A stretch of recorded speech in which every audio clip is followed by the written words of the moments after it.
tekki ñu bari ñi ngi naan dañoo bëgg a tekki ëllëg alors que seen làmmiñ la yem.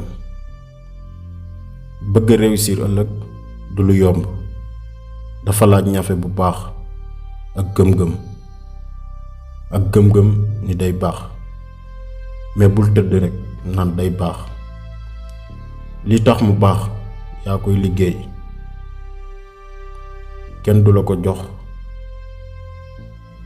li nga war a nekk ëllëg mi ngi toog di la xaar, kon demal nga jëli ko.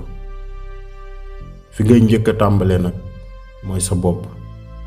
nga am esprit bi, say xalaat na nekk ci sa projet, na nekk sa objectif, na doon loo gëm ni di nga ko def. loolu nag du xëy rekk nekk, patience la laaj ak jàpp bañ a bàyyi.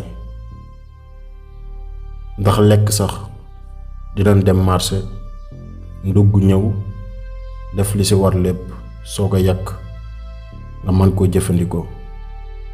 kon il faut nga patienter. am na benn expression anglais bu ñuy wax naan Rome wasn't built in a day. mooy dara xëyut sotti. soo gaawee xàddi rekk doo am li nga bëgg. yoonu ndaw nag du gaaw. képp koo gis ci kaw montagne jógewul ci asamaan si wàcc. dafay yéeg ñafe ba àgg sa kaw. loolu mooy bépp milliardaire boo fi gis walla millionnaire walla ku ñuy tudd am na fu mu jaar.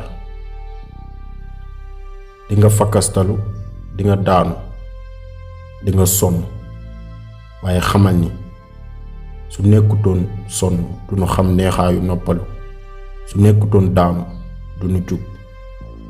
sa échec mooy sa premier pas bi lay jëmale sa réussir.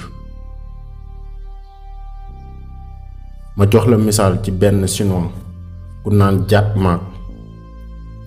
Ma moom mooy ki nga xamante ni moo créé société bu naan Alibaba bi nga xam ne mooy concurrence ak ay Amazon ak yu ni mel. kooku pauvre la woon waaye léegi milliardaire la. li ko may mooy bañ a bàyyi ak gëm-gëm nit dina baax. ndax échec na budul benn du ñaar. bi mu jàngee ba am bac demandé na 30 fois pour liggéey amul. demandé na liggéey ci police chinois jëluñu ko. demandé na pour liggéey ñi defoon demande nekk 14 ñu jël 12 ñaar yi des mu nekkoon kenn ki. mais bàyyiwul benn yoon. loolu lépp taxul mu bàyyi ci la continuer di liggéey nettoyage. après muy jàngale ci benn école boo xam ni seen dëkk moom lañ jàppe woon école bi gën a bon. boobu mi ngi nekkoon 1984. ci la jóge ci loolu di jàngale anglais.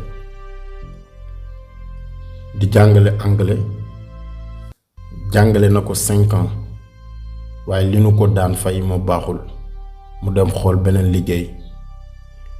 1995 muy liggéey comme traducteur. bi mu jógee ci loolu ba dem Amérique ci la ko ay xaritam xamal lan mooy internet.